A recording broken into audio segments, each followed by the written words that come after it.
Oi, Emanuele, tô aqui.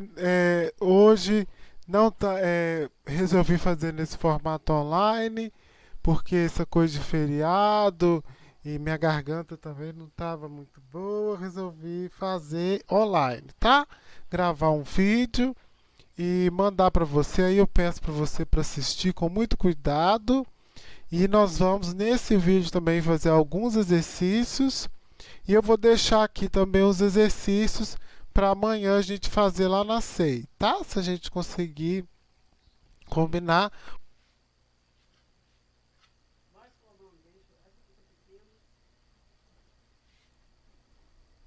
Ou então a gente faz, se eu tiver melhor, se eu não tiver melhor, a gente faz nesse formato também essa semana. Aí você me fala no WhatsApp se você achou legal, se você, né? Que aí a gente não perde a nossa aula, né? A função, então basicamente nós vamos voltar naquele assunto de função que nós vimos ele no primeiro dia de aula, né? A gente lembra que a função era o quê? Quando eu tenho um contradomínio que está sendo explicado por um domínio, né? Por exemplo, se o contradomínio é o consumo, eu não sei quanto que as pessoas estão consumindo, mas eu sei a renda delas. Então eu posso estimar uma equação que vai explicar através da renda. A renda vai ser a variável explicativa, a variável que vai explicar o consumo. E eu colocando os valores da renda nessa equação, eu vou obter os valores do consumo. Os valores do consumo serão f de x e x a variável renda. Então, basicamente, o contradomínio ele está a ser explicado pelo domínio. E uma coisa muito importante de função é que cada elemento do contradomínio possui correspondente no cada elemento do domínio possui correspondente no contradomínio. Então, todos os elementos do domínio precisam ter pelo menos um correspondente no contradomínio, tá? E temos exemplos de função. Por exemplo, a função injetora. O que é uma função injetora? A função injetora é aquela classificada de quando você tem a f, que é um contradomínio, um domínio, quer dizer, na verdade aqui, um domínio A gerando um contradomínio em B, que é a imagem desse domínio A, que é a base para ser função. E essa função, agora nós temos uma função injetora se somente se os elementos diferentes do conjunto A, que é o domínio, possuem imagens diferentes no conjunto B. Então, a, o que seria uma função injetora? Por exemplo, se no domínio da função injetora eu tenho x e x2, A pertence a x, né? Se x1 é diferente de x2, dentro do conjunto A, x1 é diferente de x2 e a f de x1 é diferente da f de x2. No diagrama de Venn, isso fica mais claro, tá? O que seria aqui uma função injetora? Aqui seria uma função injetora, porque os elementos do conjunto A são distintos e é o domínio. O contradomínio também tem elementos distintos. Cada elemento do conjunto A tem um representante no contradomínio. Cada elemento aqui tem um representante só. E eles são diferentes. As imagens que saem aqui do contradomínio e que formam aqui esse, são diferentes. Esse exemplo aqui, por exemplo, no caso de que não é injetora. Uma função que não é injetora. Por quê?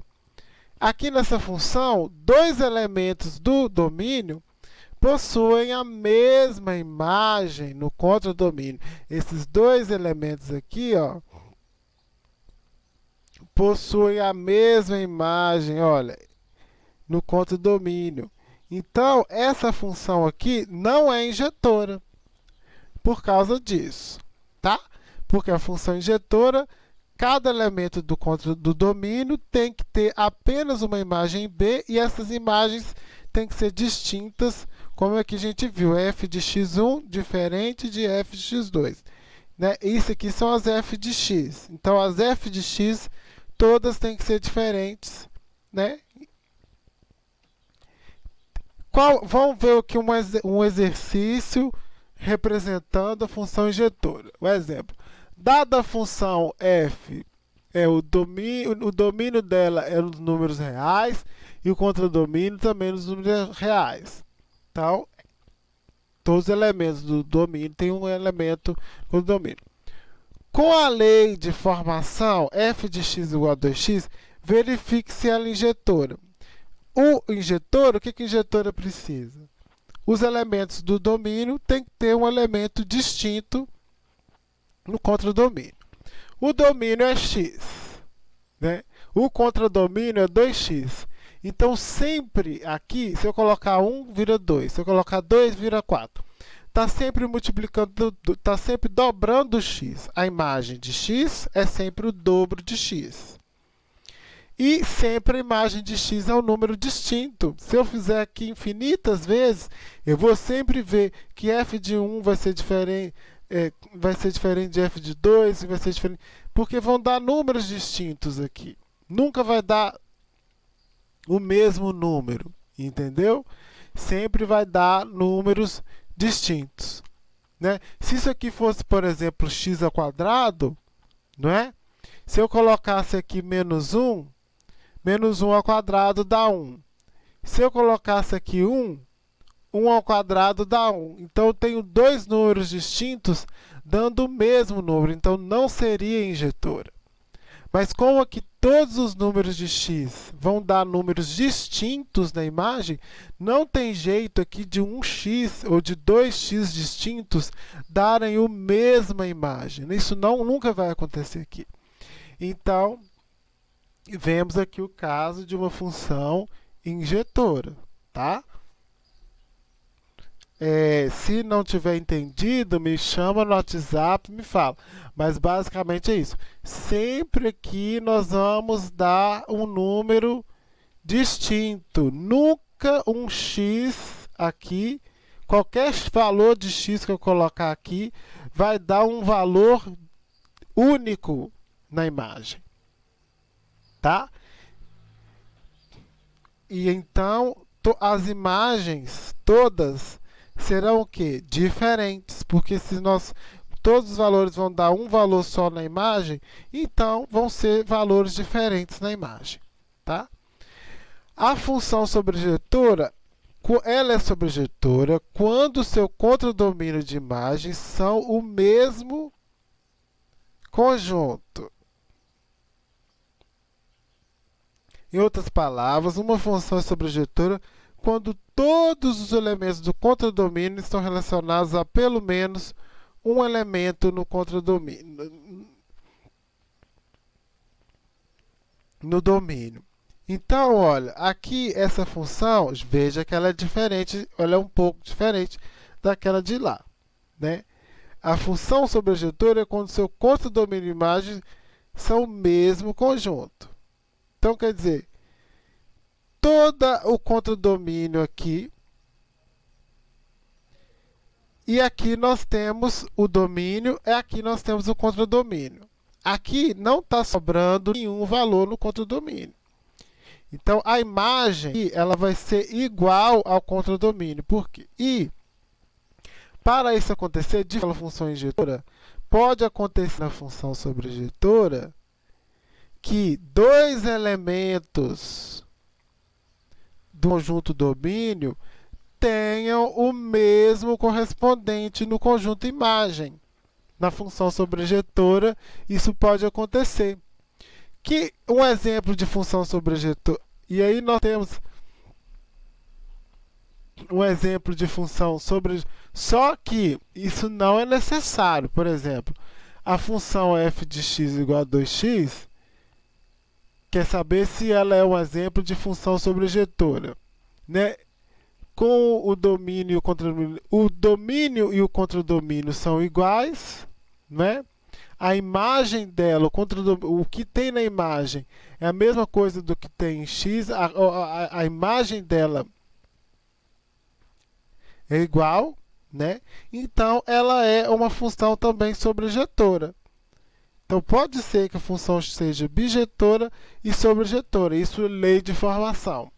Mas se nós olharmos aqui, por exemplo, o diagrama de Venn, esse diagrama de Venn está falando aqui uma função que é sobrejetora e não é injetora. Aqui mesmo a gente já viu que ela não é injetora. Ó, cá.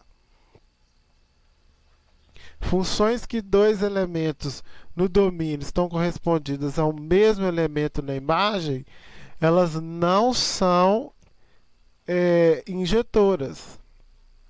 Então aqui eu tenho um exemplo de quando uma função é sobrejetora e não é injetora. Como seria, por exemplo, se a função é x ao quadrado e é definida no conjunto dos reais, por exemplo, se eu colocar no lugar de x, né, vamos ver aqui, vamos ver se eu tenho uma função aqui, f, né, de x, que é igual, um pouco igual a x ao quadrado. Se eu fizer f de 2, vamos supor que eu faço f de 2, vai ficar aqui igual a 2 ao quadrado, né? Que é igual a 4. Não é isso? É bom sempre a gente ter um exemplo contrafactual. Agora, se eu fizer f de menos 2, vai ser igual a menos 2 ao quadrado. Quanto que é menos 2 ao quadrado? F de menos 2. Todo número ao quadrado, ele fica positivo, não é? Então, f de menos 2, nesse caso, vai ser 4, positivo também. Então, tanto o 2, aqui seria esse caso, como se aqui fosse o 2 e aqui, vamos por raiz de 2. Se aqui fosse 2, aqui fosse 4. Vamos supor que aqui fosse 4.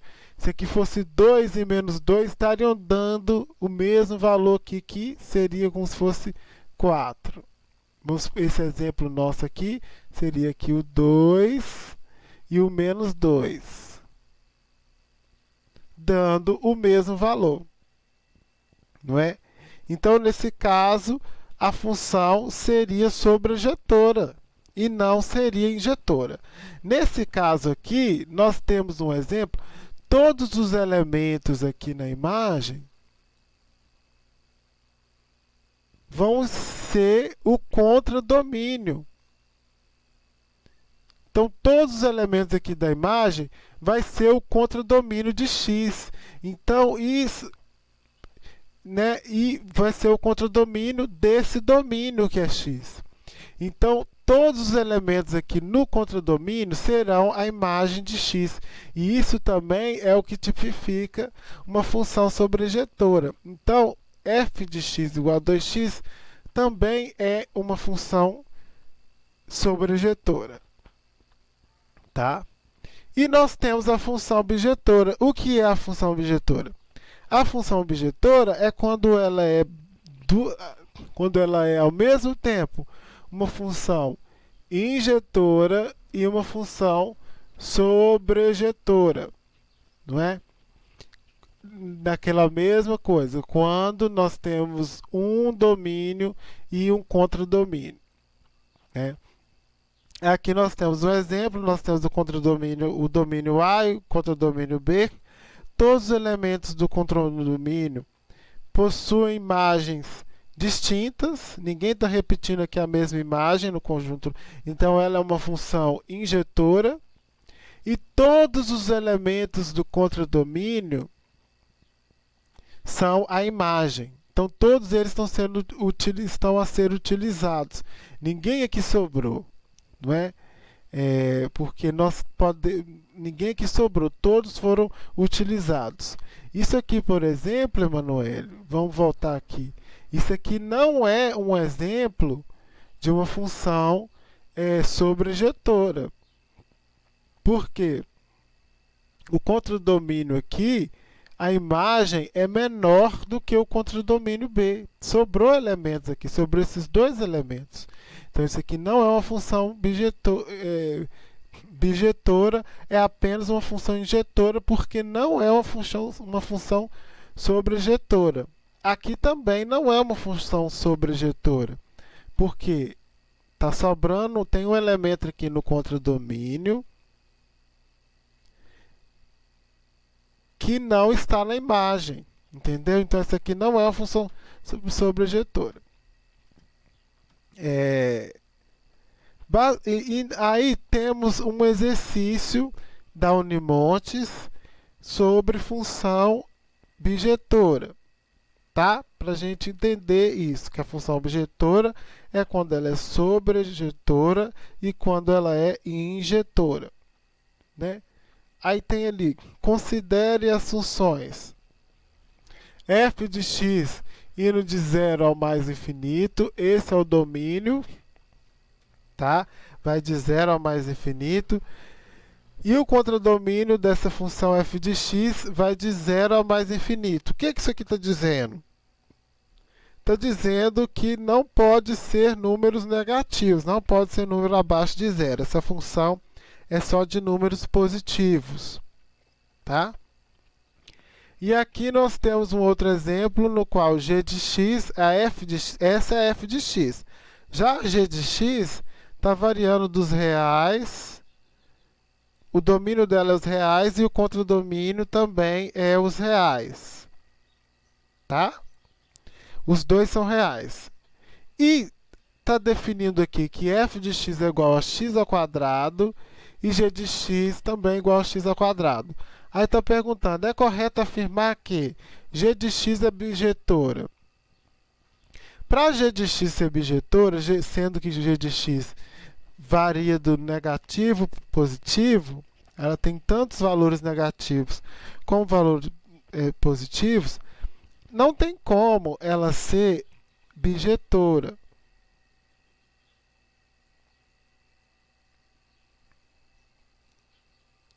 Porque ela não é injetora. Porque vamos lembrar aqui da função injetora. A função injetora, o que ela tinha que ter? Cada elemento em A tinha que ter um valor distinto. Se dois elementos em A tivessem um elemento em B, na imagem, ou mesma imagem, ela já não era injetora. E essa função, aquela coisa que a gente já explicou aqui, se você fizer g de 2, vai dar 4. Se eu fizer g de menos 2, também vai dar 4. Então, elementos distintos aqui do domínio estão dando a mesma imagem que é 4. Então, ela não é injetora, embora ela seja sobrejetora. Aqui você pode ver que ela é sobrejetora, mas ela não é injetora, tá?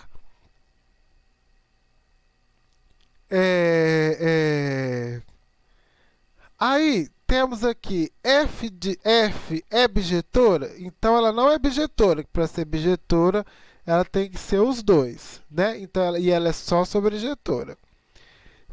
F de x é bijetora?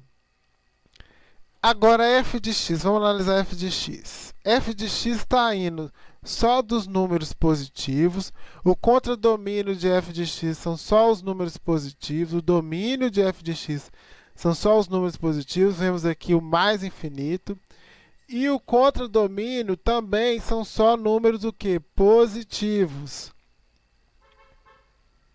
E o que isso vai me dar? Então quer dizer que eu não vou poder pôr números negativos aqui. Então, eu não vou poder colocar 1 e menos 1, 2 e menos 2, 3 e menos 3. Por quê? Eu não vou poder pôr menos 2, menos 3 e menos 1. Eu só vou poder pôr 1, 2, 3, 4 e 5. Então, se essa foi a lei essa foi a lei que define o domínio contra o domínio, só de números positivos, qualquer número que eu pôr aqui, dentro desse domínio que é positivo, vai me dar apenas uma imagem aqui, que é o quadrado de x. Então, ela é injetora. Por que ela é injetora? Cada conjunto, cada elemento aqui vai ter um elemento aqui apenas. Ela é bijetora também, porque todo conjunto imagem vai ser equivalente ao contradomínio, né? Todo conjunto imagem vai ser equivalente ao contradomínio, que é isso aqui. Então, ela é bijetora. Então, a resposta B é o correto, né, dessa questão. E aí,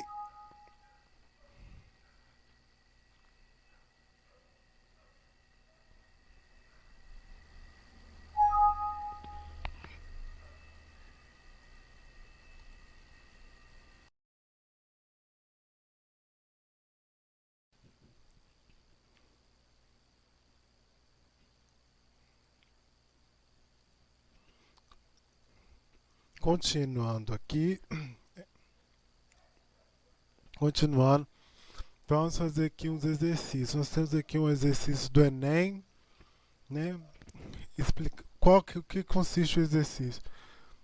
No primeiro ano do ensino médio de uma escola, é hábito os alunos dançarem quadrilha na festa junina. Neste ano, há 12 meninas e 13 meninos na turma. E para a quadrilha foram formados 12 pares distintos, compostos por uma menina e um menino. Considere que as meninas sejam os elementos que compõem o conjunto A e os meninos os elementos que compõem o conjunto B, de modo que os pares formados representam a função f de A em B. Com base nessas informações, a classificação do tipo de função que está presente nessa relação é...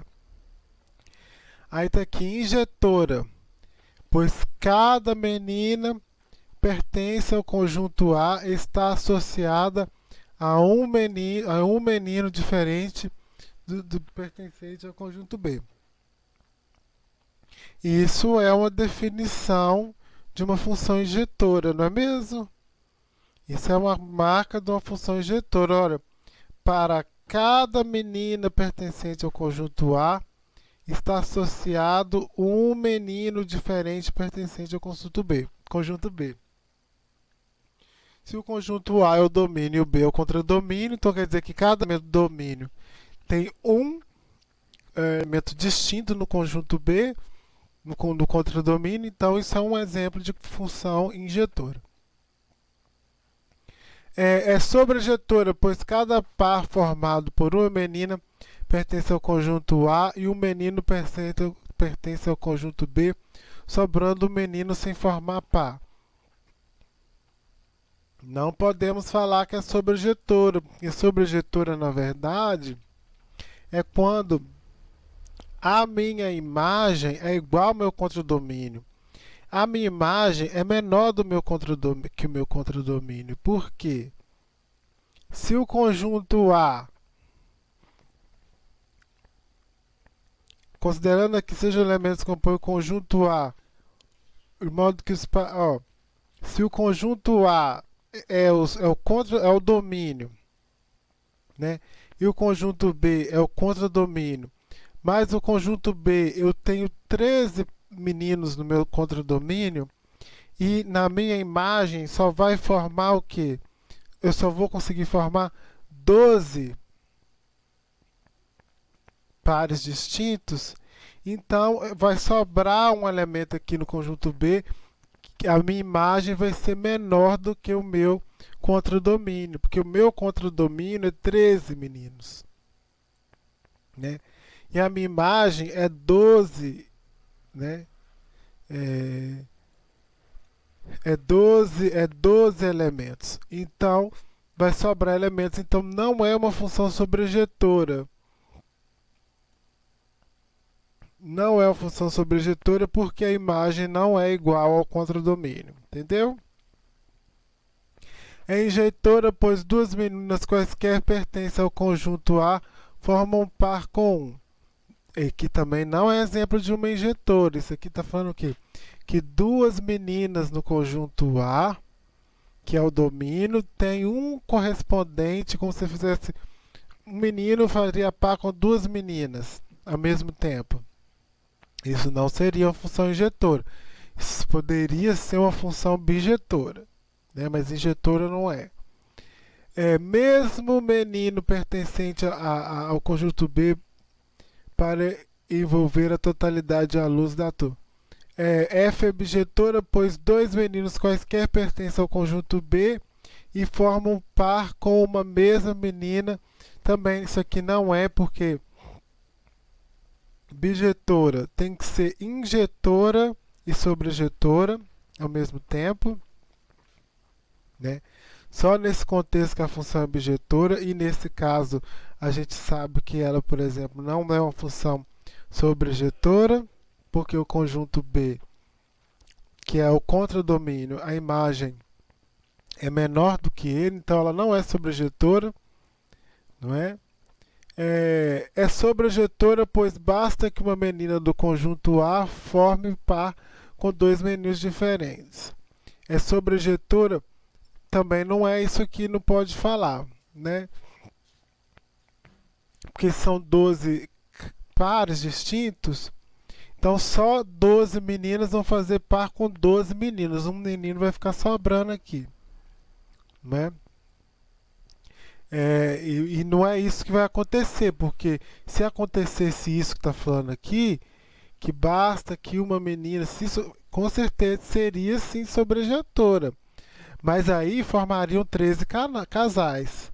Se uma menina está fazendo par com. Se uma menina está fazendo par com dois meninos, então teriam aqui 13 casais, porque são 13 meninos, não é? Então isso aqui também não é. A resposta certa é essa: injetora, pois cada elemento do conjunto A está associado, cada cada menina pertencente ao conjunto A está associada a um menino diferente pertencente ao conjunto B, né, que é bem assim a definição de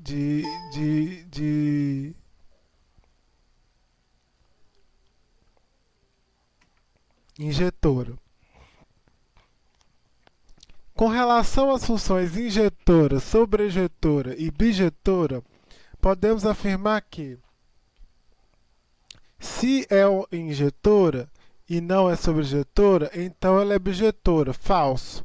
Para ela ser bijetora,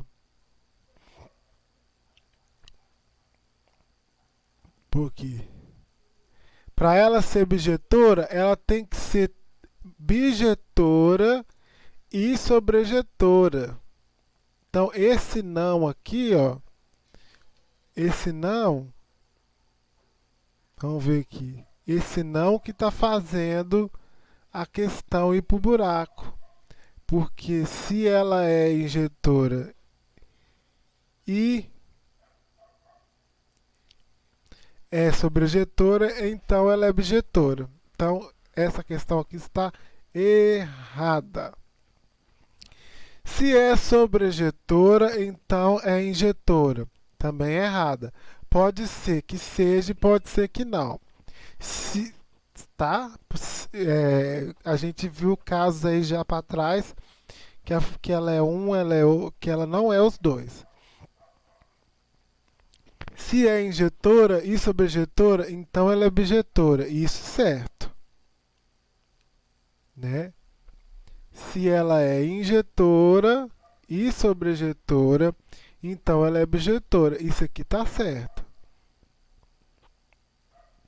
Se é injetora, então ela é sobrejetora. Falso, pode ser que sim, pode ser que não. Se é sobrejetora e não injetora, então ela é bijetora. Falso também, porque ela tem que ser sobrejetora e injetora para ser objetora. Então, essa aqui que acerta. Se é injetora e sobrejetora, então ela é bijetora. Por quê? A função bijetora ela é tanto injetora quanto sobrejetora. Né? Nós temos ali duas grandezas positivas, x e y, inversamente proporcionais. Se existe uma correspondência bijetiva, quer dizer, ela é tanto injetora quanto sobrejetora entre os valores de x e os valores de y, e o número constante positivo x está o quê? Se o valor de x é o correspondente do valor de x, o valor de y é o correspondente do valor de x, então y vezes x é igual a k. Nessas condições, se o valor de y é 6, o correspondente ao valor de x é igual a 25. Então, o valor y que corresponde ao valor x igual a 15 é... Essa questão está falando que a função é bijetiva, então é injetora e sobrejetora. O que significa? Se ela é sobrejetora, o contradomínio é igual à imagem. Se ela é injetora, os elementos do domínio têm uma imagem distinta no contradomínio. Cada um tem uma imagem distinta, ninguém tem a mesma imagem. Então, eu posso fazer as contas então. Eu fiz as contas aqui do lado. Eu sei que a fórmula que me deu é y vezes x é igual a k. E já me deu, se o y é 6, o x é 15. Então, o k é quanto? O k é 150. Então, fazendo uma fórmula, deixando aqui o k, o x está aqui multiplicando, ele passa para lá dividindo, y vai ser igual a 150 sobre x. Aí quer saber o que? Se x é igual a 15, o y é igual a quê? 150 dividido por 15, que dá 10. Então, se é uma função objetiva, eu posso fazer isso aqui, que vai dar certo, e o resultado é 10. Aqui na questão, ó, alternativa B. Tá? Aí temos aqui outra questão. Temos o conjunto A, 1 e 2, o par ordenado 1 e 3, o par ordenado 2 e 3. E o conjunto B, 1, 2, 3, 4 e 5. Seja a função f de A o domínio A e o contradomínio B. Porque f de x e y é igual a x mais y. É possível afirmar que f é uma função. Quer saber o que ela é, tá? Então, esse exercício, ó, é como se fosse isso aqui. O A, cada número que tem aqui, é como se fosse o A,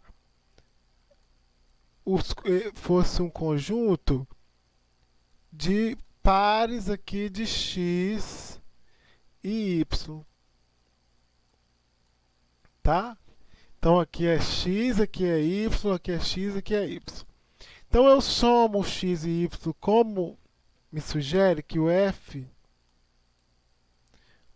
de x e y, não é no negócio? O f de x e y, a fórmula dele que ele deu é igual a x mais y. Esse é o f de x e y. Então, se ele é igual a x mais y, então eu vou somar 1 mais 3, 1 mais 2, 3, 1 mais 3, 4, 2 mais 3, 5. O 4, o 3, o 4 e 5 estão aonde? Estão no meu conjunto imagem, não estão? estão no meu conjunto domínio.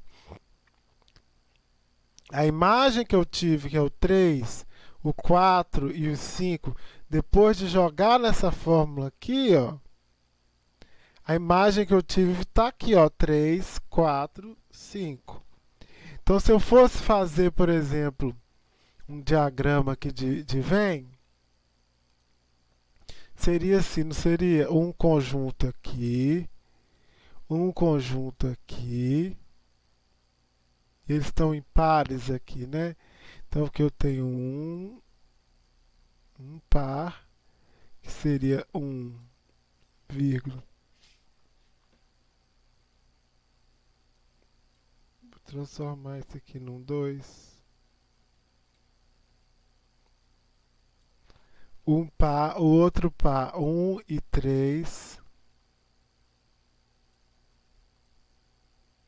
E o outro par, 2 e 3. Não, desenhar com isso é muito ruim. E cada um aqui está dando aqui, ó. Nós temos o número 1, 2, 3, 4, 5.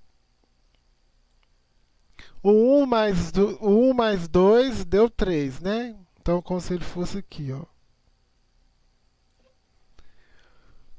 O 1 mais 3 deu 4. Então, ele está aqui.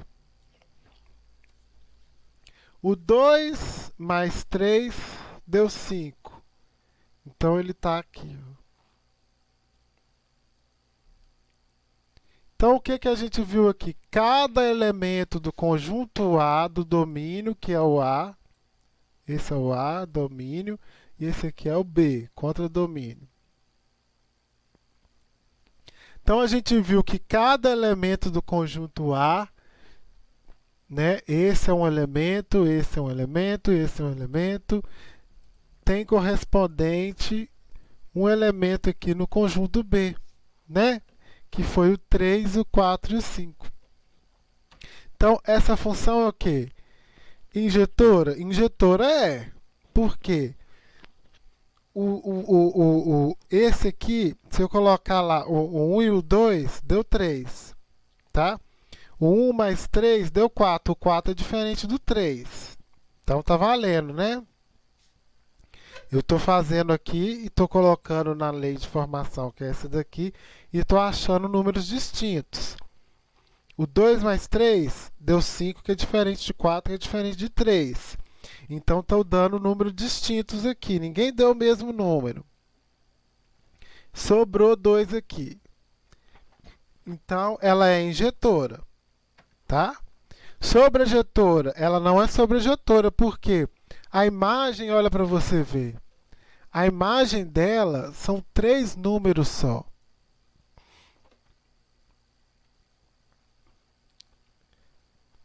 A imagem dela são 3 números. Tá? São 3 números, é o 3, o 4 e o 5. Então a imagem é menor que o contradomínio. E para ela ser sobreinjetora, a imagem tem que ser igual ao contradomínio. Então ela não é sobreinjetora. Ela é bijetora, também não é bijetora. Né? Para ser bijetora tem que ser injetora e sobreinjetora ao mesmo tempo. Então a resposta certa aqui é a letra A. Tá?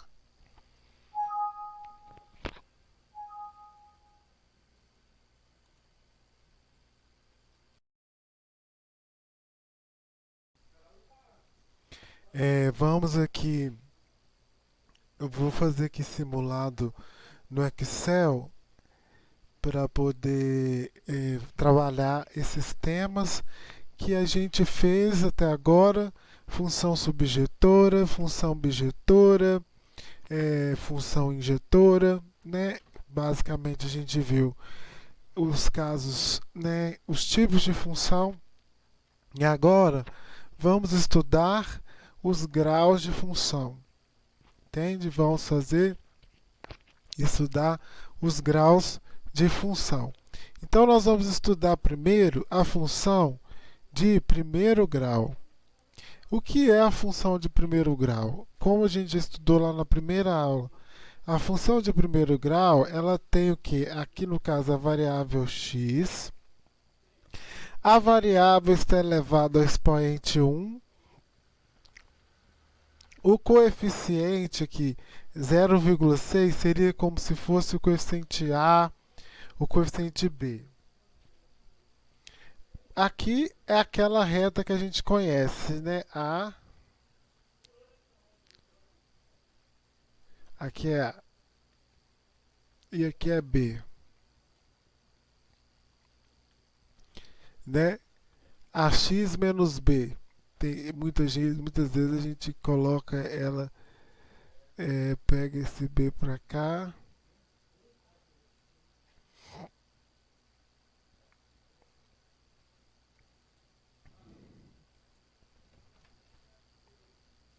A gente estuda ela muitas vezes assim, AX menos B.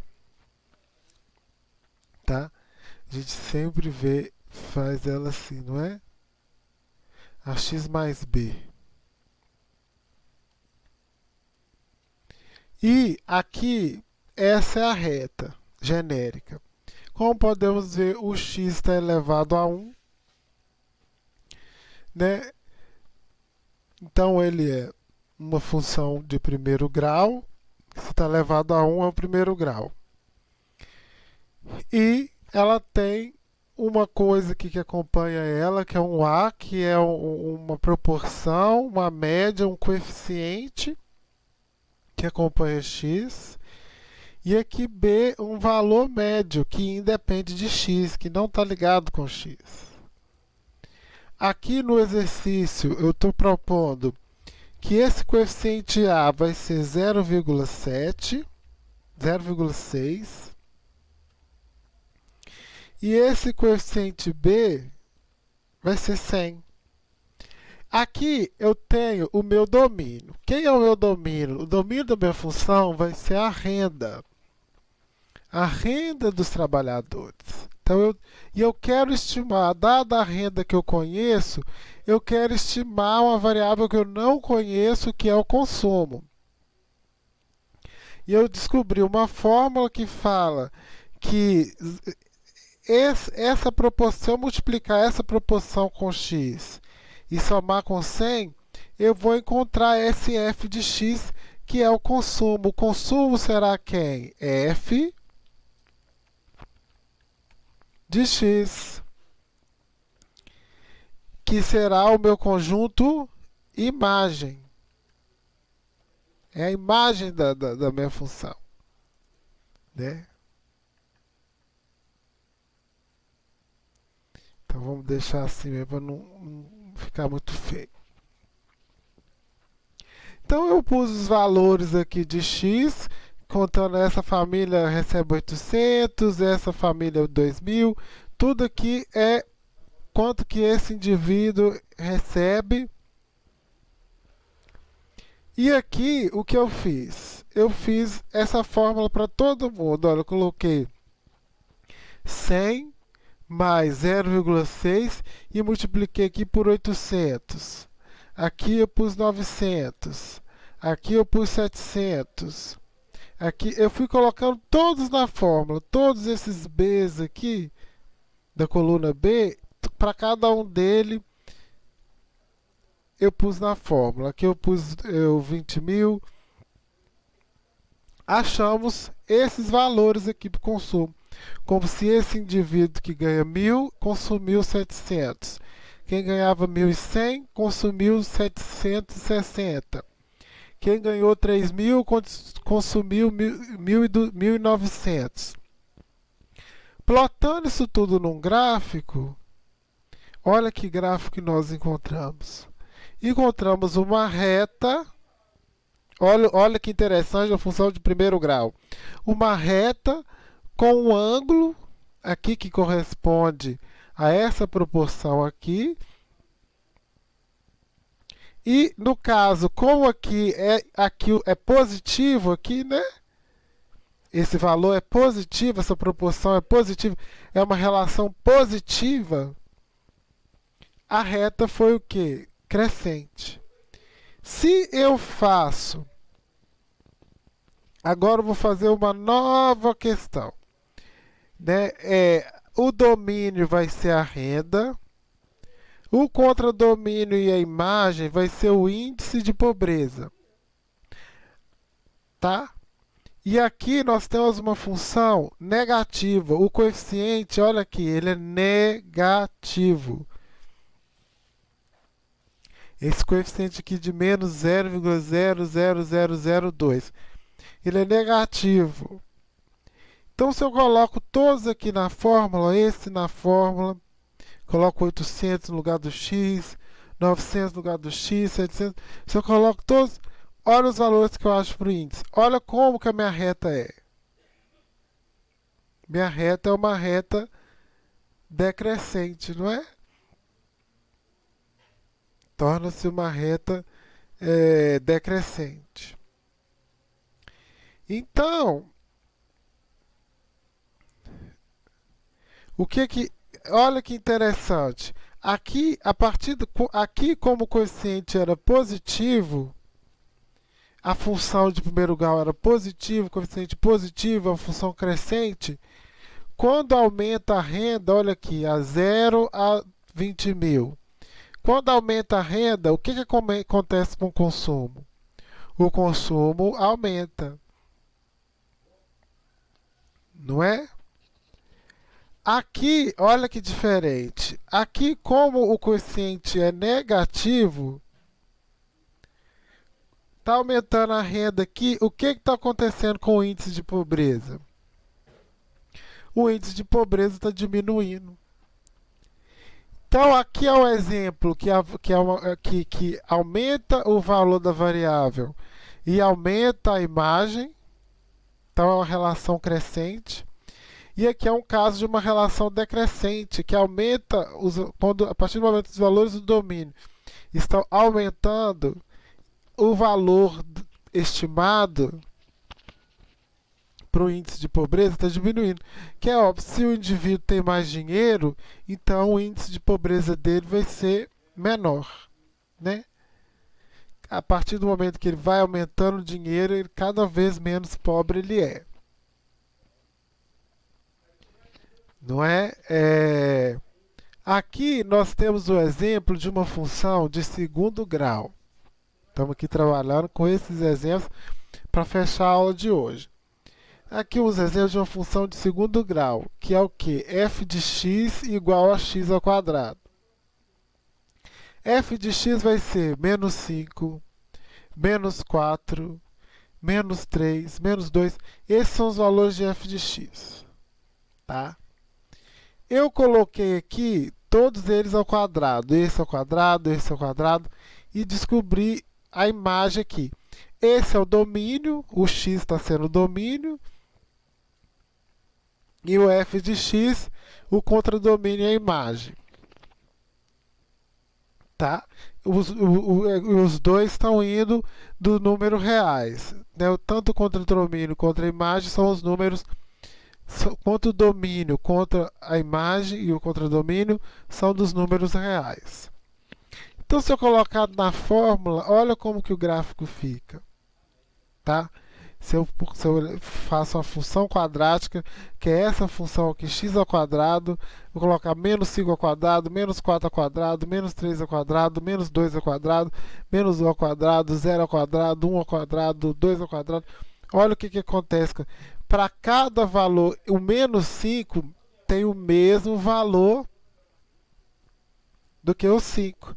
Isso aqui é um exemplo de uma função sobrejetora. Aqui a gente tem uma função que ela é injetora e ela é sobrejetora também. E aqui, então, essa aqui é uma função bijetora, que ela é os dois. Sempre aqui eu vou estar achando na reta um valor só distinto. Agora, esse gráfico aqui é diferente, porque os pontos acham dois valores. Os valores negativos de x dão os mesmos valores, os valores positivos. Olha aqui, o menos 2 está dando aqui 4. O 2 também está dando 4. O 4 está dando 16. Né? O menos 4 está dando 16. Então, para dois valores distintos de x, no caso aqui, menos 4 e 4, que são valores diferentes, um é positivo e outro negativo, eu estou tendo o mesmo valor aqui, que é 16 em f de x. Olha aqui, menos 4 e 4 também dão 16. Então, aqui que eu tenho o caso de uma função sobrejetora. E não tem o caso de uma função injetora. Nesse caso, nós não temos uma função injetora. Se eu fizer agora, nós temos aqui uma função que aqui está positivo. X, quem acompanha x aqui, é o número positivo, 1. Né? E se esse número for negativo? Aí nós estamos falando de uma função decrescente. Olha o que acontece com a parábola. A parábola vira para baixo, né? Ela vira para baixo, que aqui olha como que o negativo muda tudo. Vocês viram como que o negativo ele muda tudo? Aqui nós temos um outro exemplo ó, de uma função quadrática. A função x ao quadrado mais 2x mais 2. Nós fizemos com esses valores, plotamos f de x e olha o que nós encontramos. Aqui é o eixo 0.